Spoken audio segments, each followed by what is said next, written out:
तब सुखदेव जी महाराज ने सारे संसार को ये कथा सुनाई।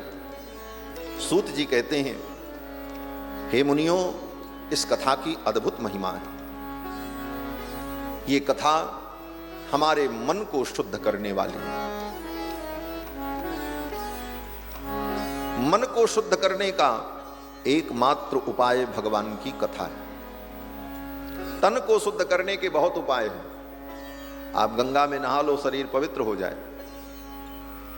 जमुना में नहा लो, शरीर पवित्र हो जाए। भीतर से पवित्र होने के लिए पंचगव्य पी लो, पवित्र हो जाओ।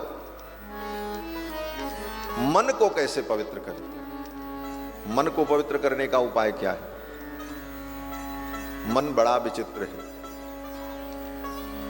मन न गंगा स्नान से पवित्र होता है, न मन पंचगव्य पीने से पवित्र होता है, न मन मंत्र जपने से पवित्र होता है। मन को कैसे पवित्र करें? और जब तक मन पवित्र नहीं होगा तब तक कितना भी तन पवित्र करो, कितना भी ऊपर से पवित्र बनते रहो, कल्याण नहीं होगा। क्योंकि मन ही सारे दुख सुख बंधन मुक्ति सबका कारण है। उपनिषद में कहा गया है कि मन एव मनुष्याणाम कारणम बंध मोक्षयोः। मन ही मनुष्य के बंधन और मुक्ति दोनों का कारण है।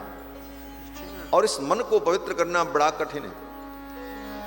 इसीलिए कहते हैं मन चंगा तो कठौती में गंगा। लेकिन मन चंगा होता ही नहीं।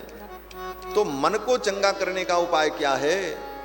तो इसका उपाय सूत जी बता रहे हैं यहां पर।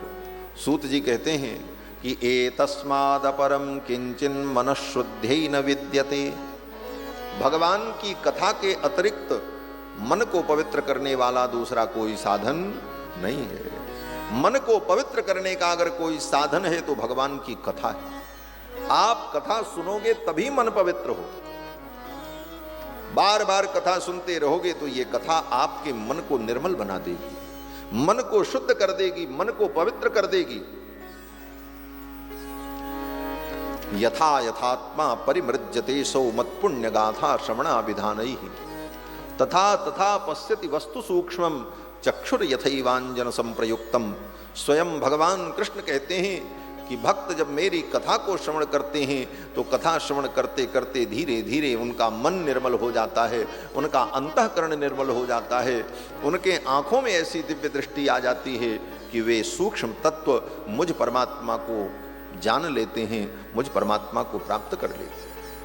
तो मन को पवित्र करने का साधन अगर कुछ है तो भगवान की कथा है। इसके अलावा दूसरा कोई साधन नहीं। एकदम एग्जैक्ट बात कहते हैं सूत। एतस्माद् अपरम किंचिन मनःशुद्ध्यै न विद्यते। इसके अतिरिक्त मन को शुद्ध करने का दूसरा कोई साधन नहीं। और अगर कथा नहीं सुनी बोले उसका मन कभी शुद्ध हो ही नहीं सकता। कथा सुन करके ही मन को शुद्ध किया जा सकता है। बोले चलो निर्णय हो गया, मन को शुद्ध करने के लिए भगवान की कथा सुने। कहां मिलेगी कथा? अब ये दूसरा प्रश्न हुआ, कथा कहां मिलेगी, कैसे मिलेगी? तो सूत जी कहते हैं जन्मांतरे भवेत पुण्यम तदा भागवतम लभेत। जन्मांतर के पुण्य होंगे, किसी जन्म में आपने अच्छे कर्म किए होंगे, तभी आपको भगवान की कथा सुनने को मिलेगी। बिना पुण्य के भगवान की कथा सुनने को नहीं मिलती महाराज। इसका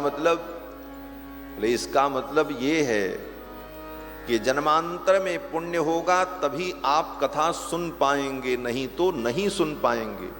आपके घर में कथा होगी आप नहीं सुन पाएंगे, आपके पड़ोस में होगी आप नहीं सुन पाएंगे, और मैं क्या कहूं आप कथा के मंडप में बैठे रहेंगे और अगर पुण्य नहीं है तो आप नहीं सुन पाएंगे और इधर उधर की बातें सुनते रह जाएंगे। एतस्माद् अपरम किंचिन मनःशुद्ध्यै न विद्यते जन्मांतरे भवेत पुण्यम तदा भागवतम लभेत। जन्मांतर का पुण्य होगा तभी ये भागवत कथा मिलेगी। कितनी इसकी महिमा है। सूत जी कहते हैं कि हे मुनियों, जब श्री सुखदेव जी महाराज राजा परीक्षित को कथा सुनाने जा रहे थे उसी समय स्वर्ग से देवता लोग आए।